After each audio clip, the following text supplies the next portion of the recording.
وہ اس کے چہرے کی اڑتی رنگت سے محظوظ ہو کر دیکھتا گیا اور روک کی ڈوری ہلکی سی ڈھیلی کر کے اس پر سے اٹھ کھڑا ہوا۔ زرمینہ اس کے اٹھتے ہی سیدھی ہو بیٹھی اور فوراً اپنے روک کی بیلٹ ٹائٹ کی۔ اورحان نے مسکراتے ہوئے اس کو دیکھا، واپس اس کے نزدیک آتا اس پر جھکا تھا۔ زرمینہ شدید گھبرا گئی۔ اس نے ایڑیوں کی مدد سے پیچھے کسک کر فوراً بیٹ کی پشت سے ٹیک لگایا تھا۔ اورحان نے اس کے پیچھے سے تکیا نکالا اور واپس سیدھا ہو کھڑا ہوا۔ البتہ اس کے چہرے کے تاثرات دیکھ کر اورحان کا بلند قہقہہ کمرے کی خاموش فضا میں گونجا تھا۔ ہاں ہاں ہاں، فکر نہیں کرو، کچھ نہیں کر رہا، صرف اپنا تکیا لیا تھا، آرام سے سو، یہاں میں اسٹڈی میں سو رہا ہوں۔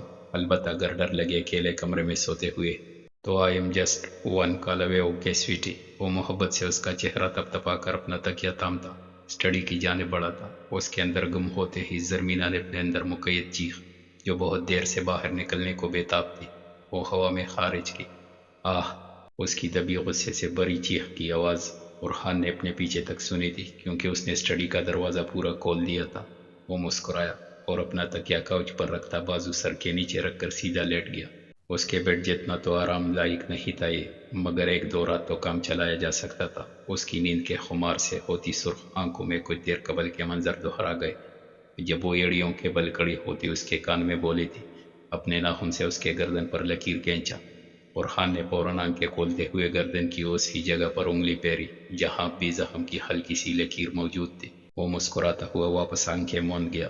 نیند اس پر غالب آ گئی۔ کچھ ہی منٹوں بعد اس کے ہلکے خراٹے اسٹڈی میں گونج رہے تھے، جبکہ دوسری طرف بیڈ پر بیٹھی زرمینہ اب بھی اپنے ہونٹ کترا رہے تھے اور ساتھ یہ بھی سوچ رہی تھی کہ کیا اس کو یہاں سونا چاہیے یا نہیں۔ اوف! کیا کروں؟ وہ خود کلامی کرتی ہوئی بغیر شور مچائے بیڈ سے اٹھی تھی اور ہلکے ہلکے قدم بڑھا کر اس نے اسٹڈی میں جھانکا جہاں گپ اندھیرا تھا اور اندر سے اورحان کے ہلکے خراٹوں کی آواز آ رہی تھی۔ خس کم جہاں پاک، یا اللہ تیرا شکر ہے۔ وہ ہاتھ ہوا میں جھڑک کر سکون کا سانس لیتی ہوئی روم کی لائٹس آف کرتی اندھیرے میں ہاتھ پھیلا کر راستہ تلاش کرتے ہوئے بیڈ تک آئی تھی۔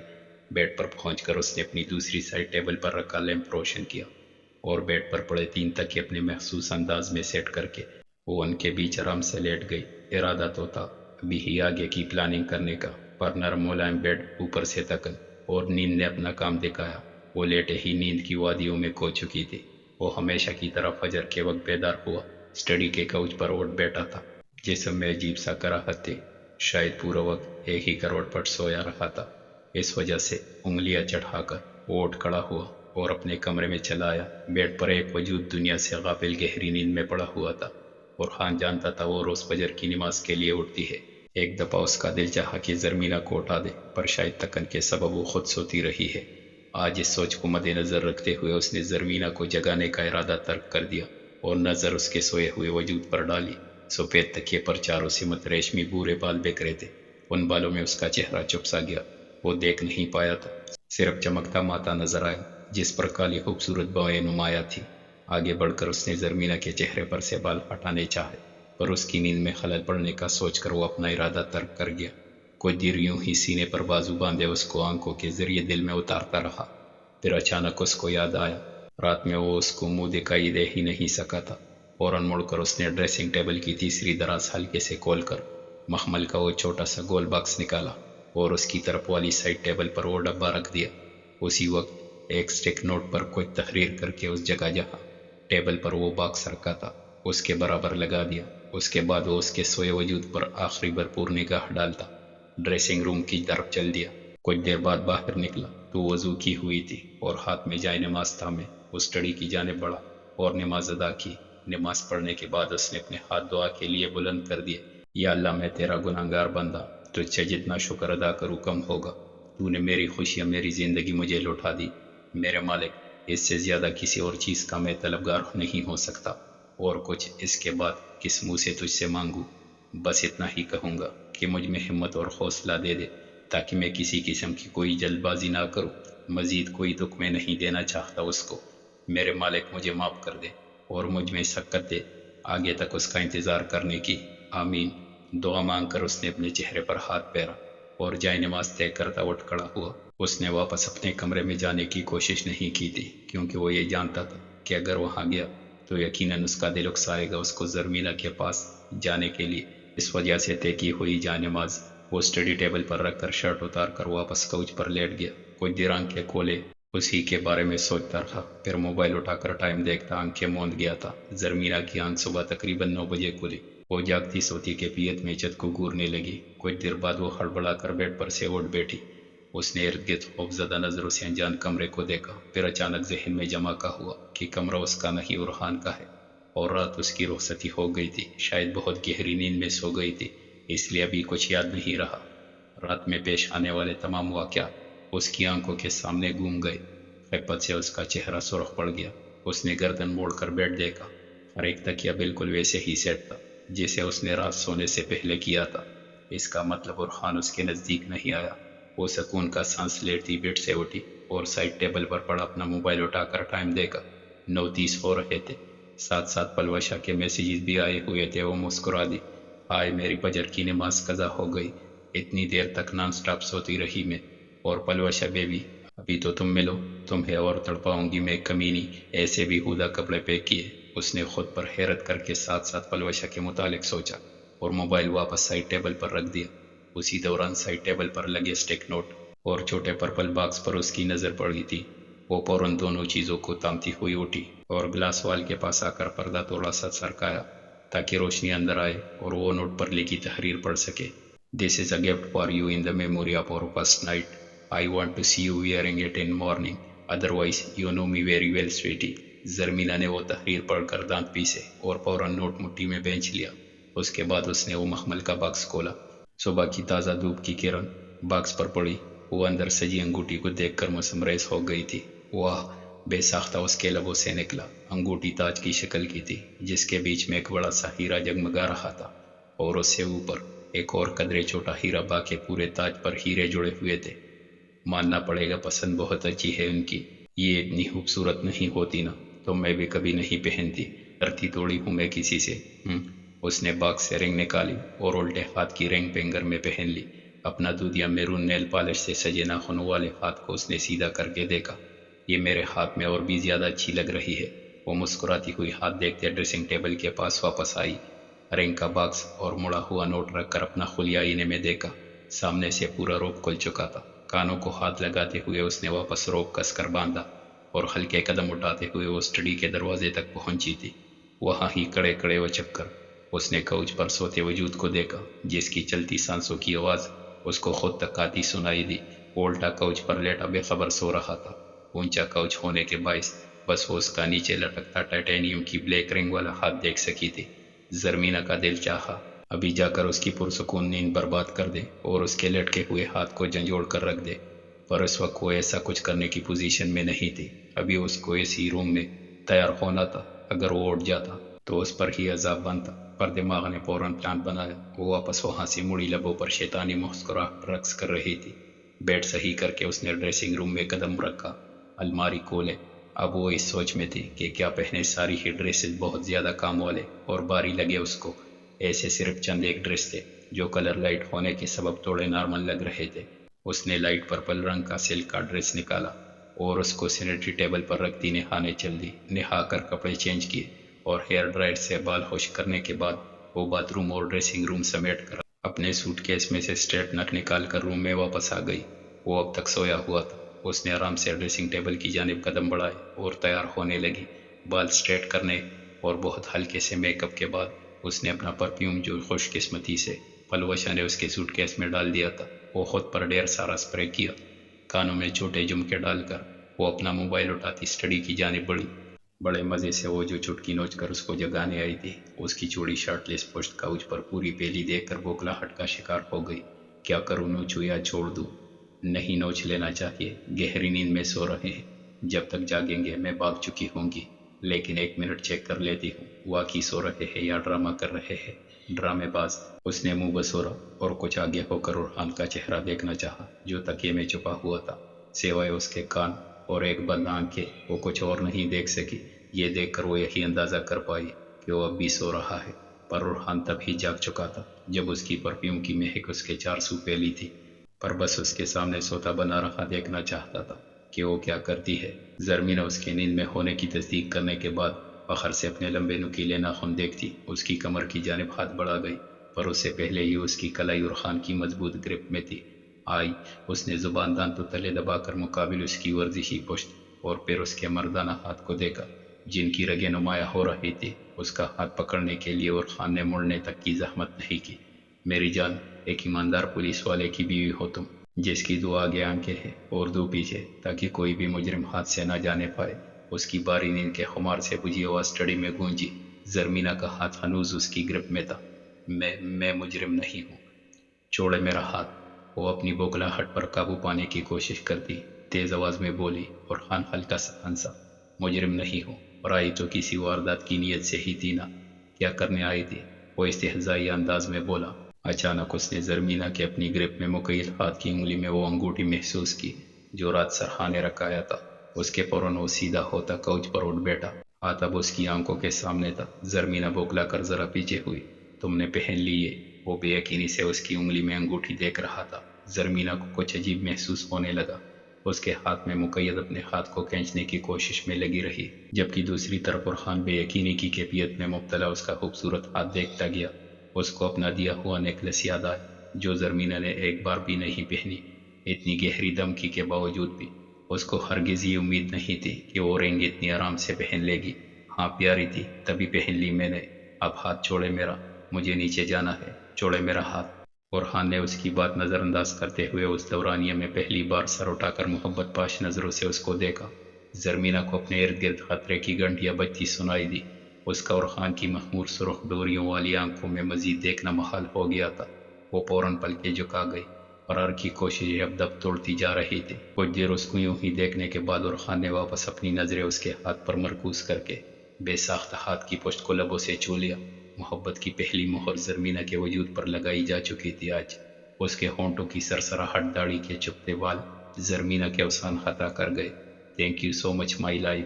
اور خان کی ہمار آلود آواز دونوں کے درمیان ٹہری خاموشی کو چیرتے ہوئے زرمینہ کے پورے وجود میں سنسنی کی لہر دوڑا گئی۔ وہ جھٹکے سے اپنا ہاتھ اس کی ڈھیلی ہوتی گرپ سے نکال کر کرنٹ لگنے کے سے انداز میں پیچھے ہوئی تھی اور تقریباً دوڑتی ہوئی اسٹڈی سے باہر نکلی اور سیدھا کمرے کے دروازے کی طرف رخ تھا اس کا۔ وہ ایک پل اور مزید بھی کمرے میں رکتی تو شاید جان نکل جانی تھی اس کی۔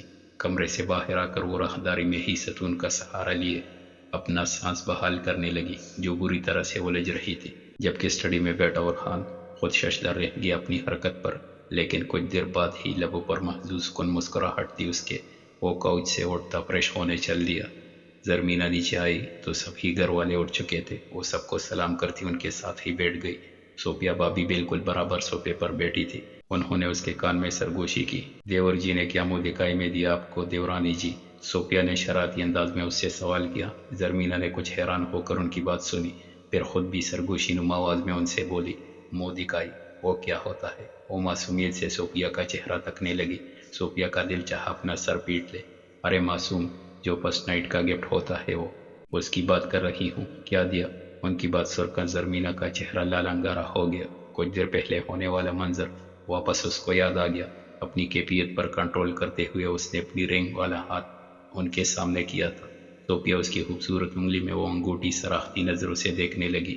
واہ جی، مجھے تو پہلے ہی اندازہ تھا ہمارے دیور جی کی پسند لاجواب ہے۔ اب تم اپنی ہی مثال لے لو، وہ شرارت سے بولی۔ زرمینہ محض مسکرا کر رہ گئی ان کی بات پر۔ اسی دوران ظفر کے ساتھ عادی باہر آیا تھا۔ وہ اپنی مما کے ساتھ اپنی پیاری سی چاچی کو بیٹھے دیکھ کر خوشی سے تقریباً بھاگتا ہوا اس تک آیا اور اس کے گھٹنوں پر اپنے چھوٹے چھوٹے ہاتھ رکھ دیے۔ ہیلو چاچی جانی، آپ تو آج بہت کیوٹ لگ رہی ہے، آپ ویسے روز ہی کیوٹ لگتی ہے، وہ معصومیت سے اس کا چہرہ تکتے ہوئے بولا۔ زرمینہ نے مسکراتے ہوئے اس کو گود میں بٹھا لیا۔ اور اپنے بارے میں کیا خیال ہے آپ کا؟ آپ جو اتنے کیوٹ ہے، اپنی کیوٹنس کا تو راز بتائیے۔ میں کیوٹ نہیں، ہینڈسم ہوں، اور ہان چاچو کی طرح چاچی جانی، وہ برا مانتے ہوئے بولا۔ لاؤنج میں بیٹھا ہر پرد اس کی بات سن کر ہنس پڑا۔ صحیح ہے بھائی، تمہارے اور خان چاچو ہینڈسم ہے، ہم تو یہاں چنے بیچتے ہیں نا۔ ظفر نے بیٹے کی بات سن کر مصنوعی ناراضگی ظاہر کی۔ زرمینہ نے ان کو دیکھتے اپنی مسکراہٹ ضبط کی تھی۔ آپ بھی ہینڈسم ہے بابا، ایسی بات نہیں، پر ارحان چاچو تھوڑی زیادہ ہے، یو نو۔ وہ اپنی معصومیت میں صاحب گوئی سے بول گیا۔ سب اس کی بات سن کر ہنسنے لگے تھے، جبکہ ظفر بھی بیٹے کی بات پر مسکرا دیے۔ السلام علیکم، کیا باتیں ہو رہی ہے؟ بہت ہنسا جا رہا ہے۔ خوشبو میں بسا ہوا آسمانی نیلے رنگ کا کرتا شلوار میں ملبوس نکرے نکرے سے ارحان نے لاؤنج میں قدم رکھا۔ ہادی اس کو دیکھتے ہی زرمینہ کی گود سے اتر کر اس سے چپک گیا تھا اور خان نے جھک کر اس کو باہوں میں بھرا اور صوفے پر زفر کے برابر بیٹھ گیا۔ ایک سرسری سی نظر صوفیہ کے ساتھ ڈب کی بیٹی زرمینہ پر ڈالی، جس کی پلکیں اس کے آتے ہی لرزنے لگی تھی۔ چاچو جانی، میں نے بابا کو بولا کہ آپ زیادہ ہینڈسم ہے، بابا توڑے کم، تو بابا مجھ سے ناراض ہو گئے۔ اور خان نے ہادی کے دونوں گال ایک ایک کر کے چومے۔ تو صحیح تو ناراض ہوئے ہیں میرے لالا آپ سے، میرے لالا زیادہ ہینڈسم ہے، میں کہا۔ ہادی اس کے منہ سے بھی اپنی بات کی نفی سنتا سخت ناراض ہوا تھا۔ جی نہیں، آپ زیادہ ہے، چاچی جانی آپ دیکھ کر بتائے کون زیادہ ہینڈسم ہے۔ وہ ہادی کے سوال پر بوکلا گئی اور خان نے محظوظ ہوتی نظروں سے بیوی کو دیکھا تھا۔ زرمینہ اپنی بوکلاہٹ کو قابو میں کرتے ہوئے چالاکی سے بولی، مجھے تو آپ سب سے زیادہ ہینڈسم لگتے ہو ہادی۔ ہادی اس کی بات سنتا خوشی سے اچلتا واپس اس کے پاس آیا تھا اور خان نے زرمینہ کی حاضر جوابی پر داد دیتی نظروں سے اس کو دیکھا۔ ریلی چاچی جانی، ہاں جی چیمپئن بالکل۔ زرمینہ نے اس کے بالوں میں ہاتھ پھیرتے مسکرا کر کہا، چاچی جانی یو آر دا بیسٹ۔ آپ سٹار سے ملے چاچی جانی، آئیے میں آپ کو ملواتا ہوں۔ چاچو آپ بھی چلے نا۔ وہ دونوں کے ہاتھ تامتا ان کو کڑا کر گیا۔ زرمینہ نے مورے کو دیکھا جنہوں نے مسکرا کر اس کو جانے کو کہا تھا۔ وہ اور خان ہادی کا ہاتھ تھا میدان کے پچھلے حصے میں آئے جہاں سٹار باندھا ہوا تھا۔ وہ گاس پر آنکھیں موندے پڑا تھا۔ زرمینہ نے اس کو حیرت سے دیکھا۔ یہ وہی ڈاگ تھا جو آج سے 4 سال قبل زرمینہ نے اور خان کو کہا تھا لینے کے لیے۔ جب وہ دونوں باتیں کیا کرتے تھے ایک دوسرے سے، اس کو اپنی آنکھوں پر یقین نہیں آیا کہ اور خان نے اتنے عرصے تک سٹار کو پالا۔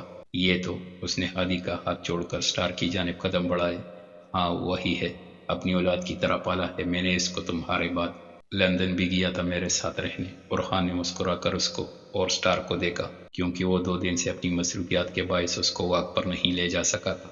اس وجہ سے سٹار اس سے سخت پاپا، اس کے آنے کا بغیر نوٹس لیے ویسے ہی پڑا رہا۔ یہ ناراض ہے آپ سے۔ زرمینہ نے اس کے نزدیک بیٹھ کر اس کی پیٹ پر ہاتھ پھیرا۔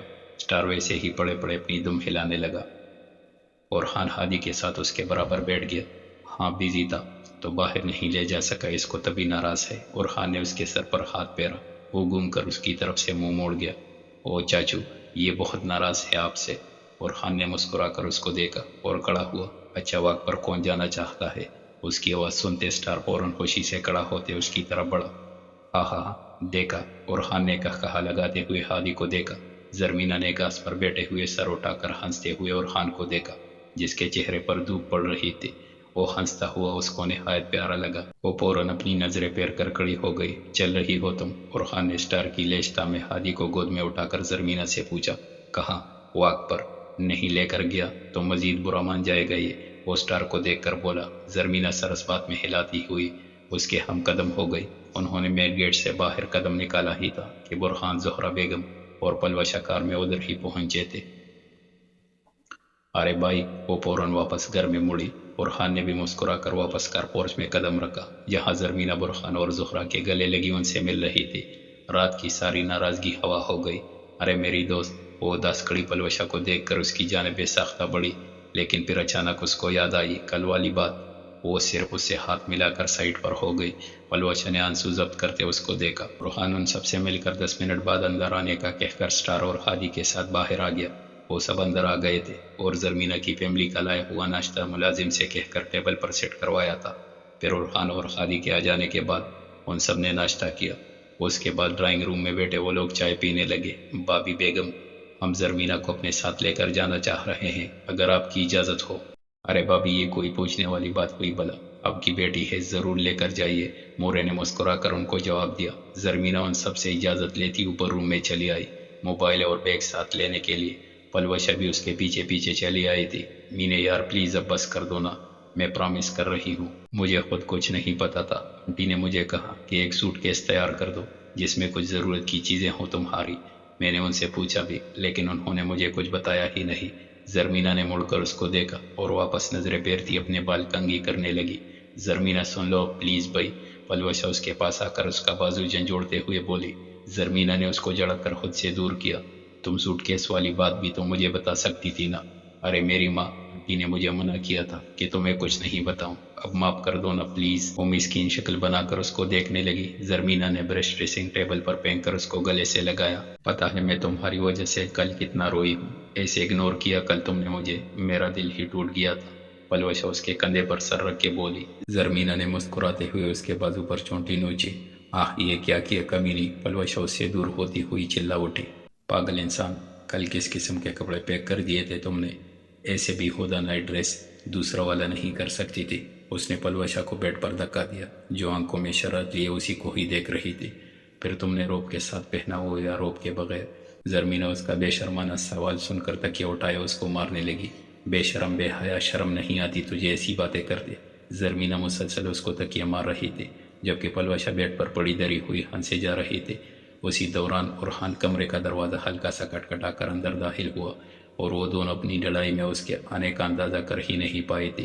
شکر کرو روب پیک کر دیا، ورنہ میرا موڈ تھا صرف نائٹی رکھوں اور وہ بلیک ڈریس بھی نہ رکھوں۔ پلوشہ اس کے تکیوں کے وار سے بچتے ہوئے بولی، میں نہیں چھوڑوں گی تمہیں آج۔ پلوشہ منحوس وہ تکیہ اس کے منہ پر رکھ کر اس کو گدگدی کرنا شروع ہو گئی۔ اسی دوران مسکراہٹ ضبط کیے کڑے ہونٹوں پر مٹھی رکھے اورحان پر اس کی نظر پڑی تھی۔ وہ فوراً پلوشہ کو چھوڑ کر بیڈ سے اتر کے سیدھی کھڑی ہوئی۔ کیا ہوا؟ بس اتنا سا۔ پلوشہ اس کے اپنے اوپر سے یوں ہٹ جانے پر تکیہ اس کی سمت پھینک کر سیدھی ہو بیٹھی۔ اس کی نظر بھی اورحان پر پڑی تھی۔ دیکھ آپ نے اورحان بھائی، یہ کتنی ظالم ہے، کیسی میری سانس گھونٹ رہی تھی۔ میں اگر مر جاتی نا تو آپ اس کے نام کی FIR کاٹ دیجیے گا، ٹھیک ہے؟ مگر میں مری تو نہیں۔ چلے کوئی نہیں، آپ دونوں بات کریں، میں نیچے جا رہی، تم آ جانا جلدی، اوکے بائے۔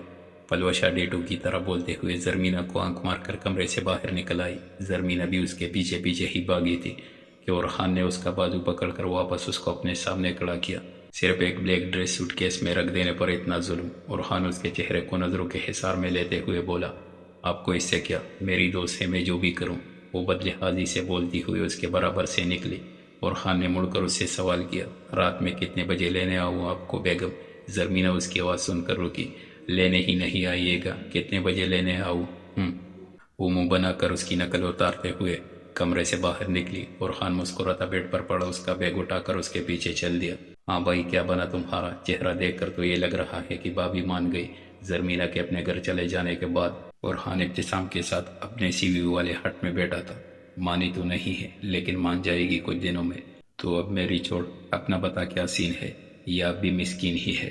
اورحان سگریٹ کا کش لیتے ہوئے اس کا تمسخر اڑانے کے انداز میں بولا۔ ابتسام نے منہ بنایا۔ ہاں بھائی، کچھ سمجھ نہیں آتا۔ بتا دیا ہے اس کو کہ پسند کرتا ہوں اسے، لیکن وہ ہے کہ بھابھی سے ایسے ڈر رہی ہے جیسے بھابھی کھا جائیں گی اس کو۔ عجیب مصیبت ہے۔ اورحان نے کہا لگایا اور اس کا کندھا دبکا۔ فکر نہیں کرو، میں بات کروں گا زر سے۔ پلوشہ خود ساختہ پریشان ہے، اس نے ٹرائی ہی نہیں کیا، مجھے یقین ہے زر غصہ ہونے کے بجائے خوشی ہوگی۔ بھائی ایسا کرنا، میرے پر بات رکھ کر ہی بتانا، ایسے کہ بھابھی کو لگے تم ان کو میرے بارے میں بتا رہے ہو۔ پلوشہ کو کہیں سے بھی اٹیچ نہیں کرنا۔ اورحان نے سگریٹ پیر کے نیچے مسلتے ہوئے استہزائی انداز میں مسکرا کر اس کو دیکھا۔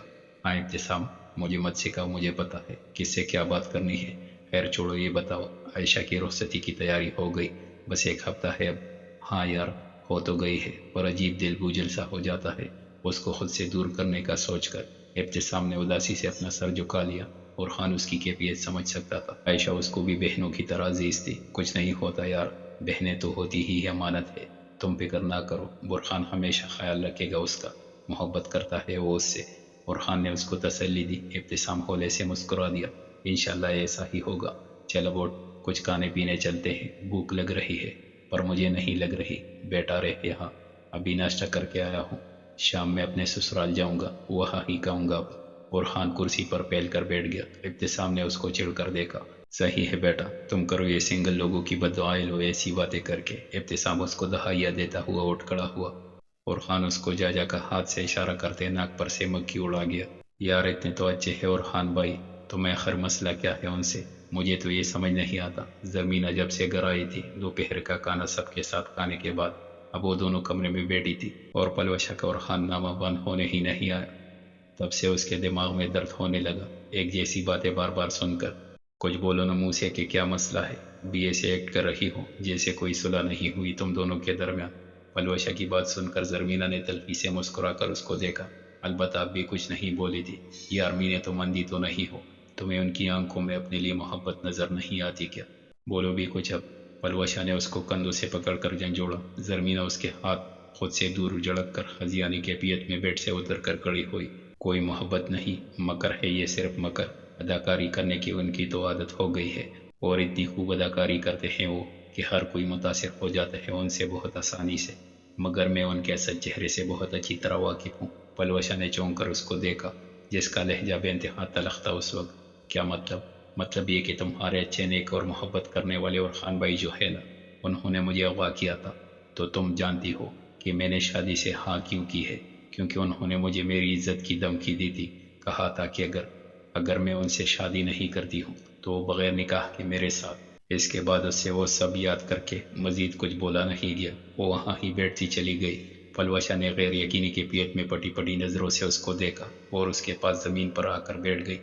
وہ اتنا گر گئے تم سے شادی کرنے کے لیے کہ انہوں نے، پلوشا نے صدمے کی حالت میں کہا۔ زرمینا نے اپنی آنسو سے بری آنکھیں اٹھا کر اس کو دیکھا اور زخمی سا مسکرا دی۔ ہاں پلوشا، یہ محبت نہیں، صرف انا کی تسکین ہے۔ تم اس کو محبت سمجھتی ہو، محبت تو میں نے کی تھی، انہوں نے تو صرف وقت گزارا اور انا کو تسکین پہنچائی اپنی، اس سے زیادہ کچھ نہیں۔ مینے تم چھوڑ دو ان کو، ایسے گرے ہوئے شخص کے ساتھ تمہیں رہنے کی ضرورت ہی کیا ہے؟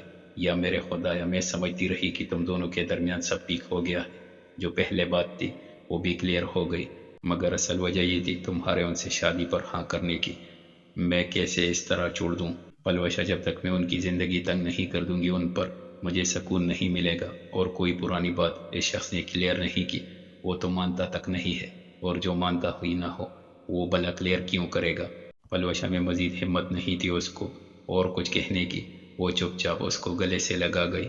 پلوشا شام سے پہلے ہی زرمینا کے پاس سے واپس آ گئی، اس کا دل نہیں چاہا تھا اورخان کی شکل بھی دیکھنے کا۔